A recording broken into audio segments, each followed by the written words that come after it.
We have multiple huge Cowboys updates as a major move is incoming according to Brian Schottenheimer, talking about Jadeveon Clowney. We'll get you the latest on that, plus who will be taking over for DaRon Bland this weekend. We got you covered all right here on Cowboys Digest.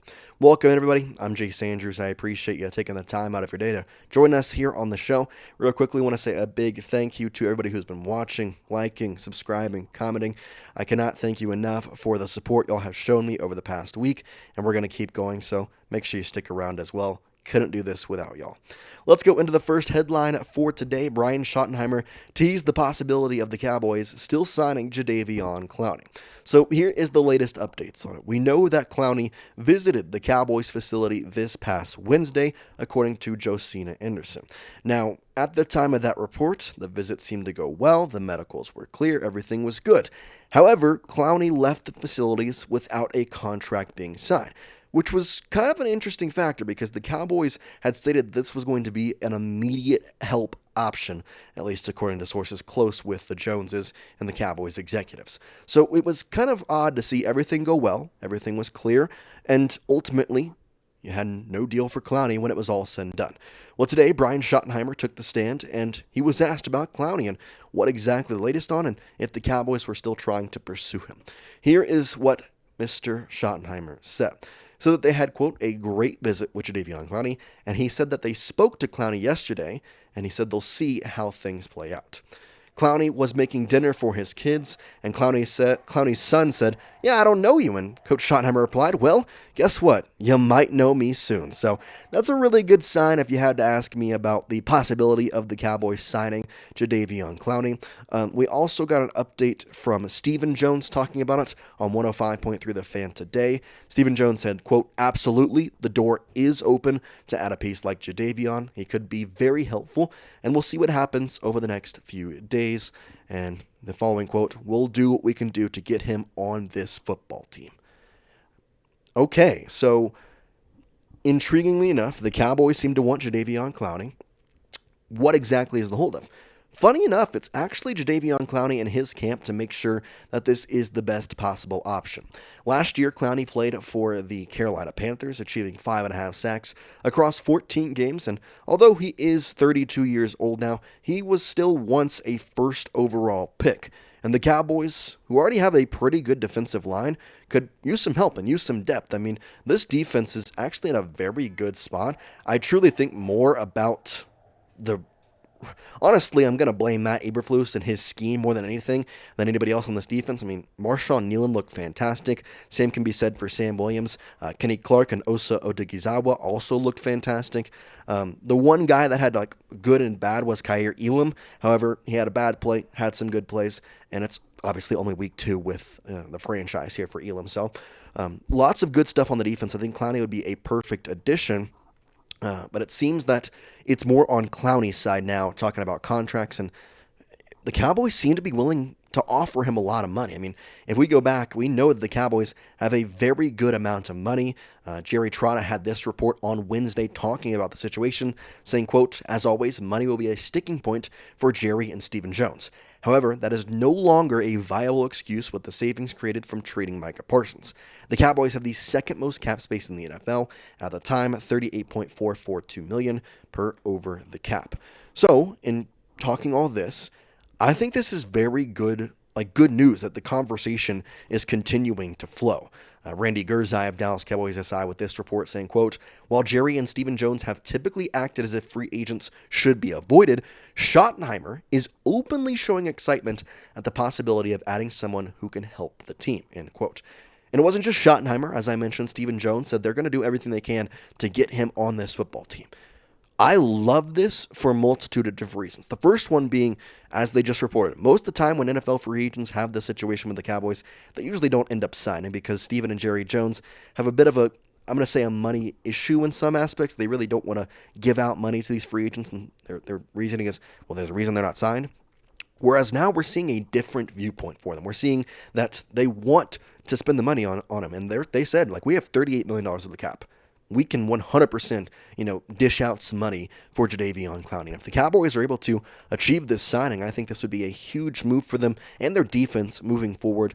That depth of the edge rushing position would be otherworldly compared to other teams across the NFL. So really like what I've seen. I do think that, there is obviously notice that this guy was a first overall pick at one point back in 2014, but his career is 100% not taking a deep dive. I mean, even just a couple years ago, back in 2023, he had 9.5 sacks with Baltimore, which honestly kind of revived his career.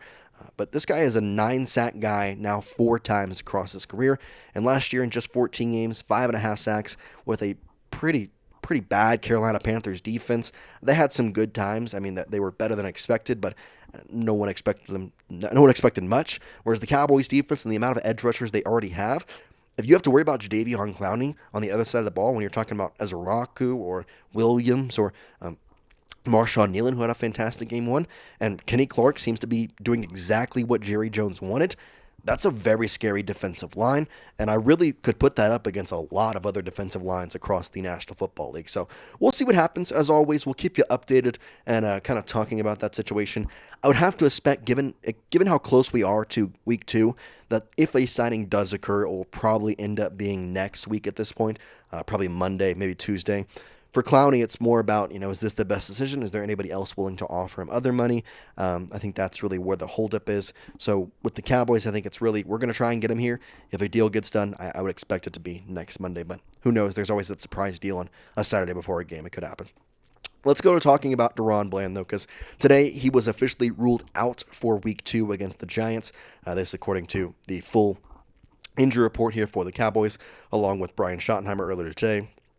Talked about it in his press conference, but a couple of good news. Looks like Jawanya Thomas and Malik Hooker, full participants in Friday's practice, meaning they'll be good to go for Sunday's action against the New York Giants. Good to see both Thomas and Hooker. Safety room is an important one. Obviously, you have Donovan Wilson, but I really do trust a couple of those guys to rotate in and out. I think that's going to be a good thing, especially with a decent receiver. I mean, Malik Neighbors seems to be the main trouble, and I would have to expect, given you're without DaRon Bland, you want to have a rotation of safeties on top of which, and I wouldn't be surprised if Trevon Diggs follows Malik Neighbors all game long. The receiving core is good, not great. Malik Neighbors is the one that you expect to see, so the hope is maybe you see Diggs follow him around, but at the same time, we kind of have to wait, see exactly what happens. But with that being said, we know that DaRon Bland is officially out. So what exactly is the replacement options for him? We talked about the potential of the Cowboys going out and make a free agent move, maybe getting Stephon Gilmore. Maybe there's a potential Kendall Fuller, a couple other guys out there that were mentioned, but I don't think we're going to see a signing, given the fact that Brian Schottenheimer has mentioned that the expectation for this injury is for him to not be on IR, for him to not be included really in any sort of injury report, hopefully past week 3 or 4. So the hope is just kind of get by here. And it seems like the Cowboys really do like the option of their backup at nickel, Reddy Stewart. Because if you look at the options here, you can see the cornerbacks, Kaiir Elam, Trezeguet Bridges, and then on the other side, you're obviously going to have Trevon Diggs and CJ Goodwin.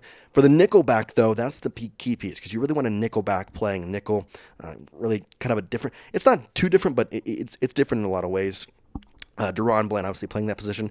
Reddy Stewart is an option. The other guy that could be here is Zion Childress. He's a UDFA. Given you only have one nickelback, I would have to expect that Childress gets moved up for at least this week in terms of depth pieces. That's the main slot I would see. So expect to see a lot of Reddy Stewart, though, is what we're hearing from Brian Schottenheimer. And so Josh Sanchez said this, saying, quote, Stewart was one of the highest graded quarterbacks of the preseason with an impressive PFF grade of 83.6 after continuing to impress the Cowboys coaching staff. It looks like he will get his call in week 2.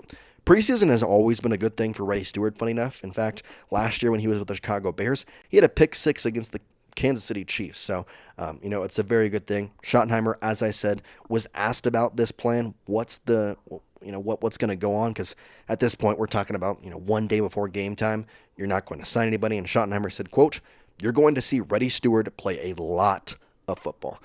And so, Reddy, I'm ready for you. I'm excited to see what he's able to do out there. It's definitely a point of interest. However, as I mentioned, I really, really expect Trevon Diggs to follow around Malik Neighbors.